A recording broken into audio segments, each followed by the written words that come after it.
I'm Reece. And I'm Dea. And we are literally dead. What was that accent? Anyway, I don't know. Right.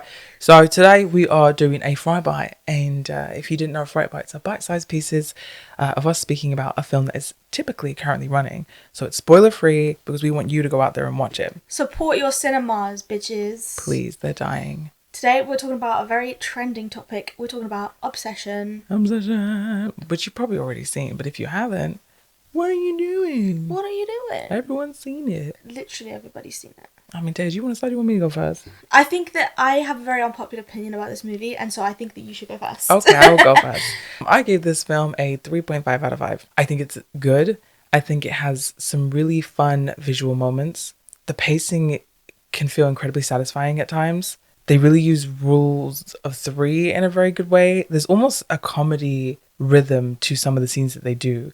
The choices they make in the way that they build things, but it's twisting the structure of comedy writing and turning it into horror. Well, he was a comedic YouTuber before he became a director. And that shows. And Yeah. I wonder if he's ever done improv, because I swear, like, there was some games in there. Anyway.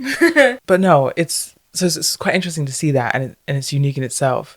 Visually, some really cool stuff that I hadn't really seen before in horror. That was really fun. It also gave young horror in a way. They did a lot of things that have been trending a lot with younger creators and stuff. Like, I know they did the whole, like, Uncanny Valley makeup. That might sound like a leak. It's not. Okay, it's not a spoiler. But they did the Uncanny makeup thing, which was, trending online just a few years ago. And it's, like, quite fun to see that. But if I was to critique it, I think that some scenes go on a little bit too long. Certain things could have been cut up a little bit better. Maybe some editing could be changed a little. But I do know, wasn't it shot in like a week? I have no idea. I believe they shot it in like a week. Okay. Anyway, but yeah, those are my critiques. But as you can see, it's very lukewarm, but it is good. Or, well, I believe it's good, and I think it's a good time, and I do recommend people watch it. I do know that it can be quite divisive. Yes, so I understand a lot of people find this movie very good. They love the like incel horror, and a lot of women find this like very relatable. I didn't like it. Not because I don't think it's good. Like, if I will definitely encourage other people to watch this film. My opinion is very much that it wasn't made for me, or it just wasn't my bag. I gave it a 2.5. I thought it was well made, but yeah, again, it wasn't for me. I loved the costume and the set design. I've actually been like watching the costume designer for Obsession on TikTok, and I love seeing the way like she thought about everything. Because then when you get a newfound appreciation, even if I didn't like the movie, I got a newfound appreciation for the way she did things because of that, which I liked. I think I had like a generally like okay time watching it. I was never bored. I didn't think it dragged on for very long. I thought, it was paced well and it was a fun cinematic experience. But to me, it didn't quite work that the way they had done it is that Nikki would go through some quite traumatic stuff. But then a few scenes later, the way they had made her act was very, like, goofy. And it felt like, you said that comedic and twisting and stuff. Mm-hmm. But for me, that didn't quite land as, like, off-putting and scary so much as it felt like it just didn't land for me. Like, it felt tone deaf almost. Which I understand I'm not, like, in the majority for this one. But I just didn't enjoy the way that was handled.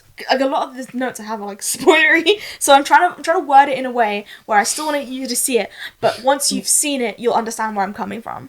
I think that, like, the way I feel about this film is that it was a film made by a man to tell other men not to abuse women. Whereas I grew up as a woman and I already knew not to do that.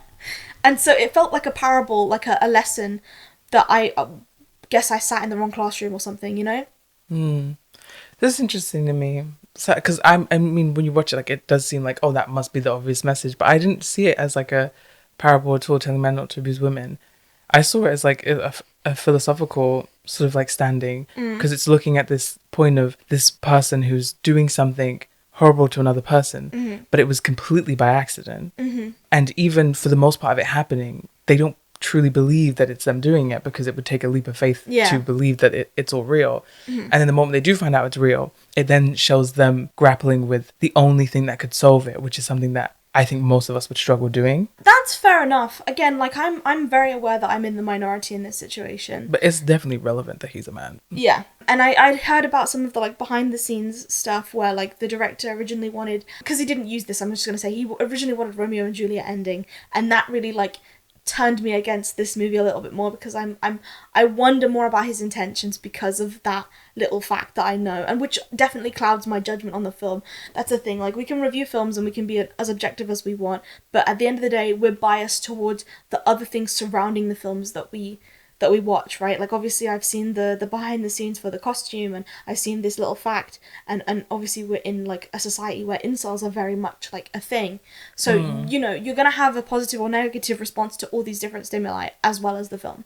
Other than that, I thought that like some of the scares were a bit like repetitive, and it felt like, especially in the like night scenes, it felt a bit like first time film. Like you can tell it's his debut in these scenes, because like he's not the most imaginative with his scares, because it feels like daytime stuff happens and then the nighttime is very formulaic almost. That's what I was saying about some of the scenes feeling like they go on too long. It's especially those night scenes. Yeah. Because I'd say every night scene was giving you something slightly different. Yeah. But then it would just do the same thing a little too many times. It's like, you got your payoff, you can cut it here. We don't need to do it again. I agree with that. But that was like how I kind of saw it, was like, it was too short. Like, I would have cut some of those night scenes. Definitely, yeah. Sure. It's good that we have two very differing opinions on the film, because then you can decide yourself, like, if you want to go and see the movie. Because even if I don't like it, I will never discourage someone from going to the cinema and making their own opinion about a movie, because that's the foundation of discussion, right? And I thought it was very interesting, because we also, so we batch record these, and we just did the Backrooms, and we were talking about how some people are comparing like the Backrooms and Obsession, because they're two YouTuber horror movies coming out around the same time, but they do aim to do very different things, I feel like. And so I don't think comparing them is completely like constructive. Yeah, even the directors, as much as like, they're both young directors, they come from such different places. One comes from like almost like a comedy background, and the other comes more from sort of like a digital SFX background. Yeah. And so their voices are so incredibly different, which I love to see. Yeah. You know what, it's been a good couple of months for horror movies. I've been going like once or twice a week almost. Which is great. So yeah. Go get those fucking Cineworld subscriptions. Oh, I fucking love my cinema subscription. I'm always there. So yes, that has been our discussion on Obsession. Tell us, what did you think of the movie? Do you have any favourite incel horror movies? Leave your thoughts down below. Ooh, I do. Oh yeah? Rent a Pal. I don't know it. Look that one up, guys. I'm trying to think of my favourite incel horror movie, but I'm thinking like Companion maybe? But we covered that on the podcast, so you should go and watch that! Go watch it! Right. You can find us. We are Literally Dead Podcast. We are on Instagram, TikTok, Letterboxd, YouTube, and wherever you find your podcasts. Like, rate, subscribe, share, tell your friends. Bye! Thank you!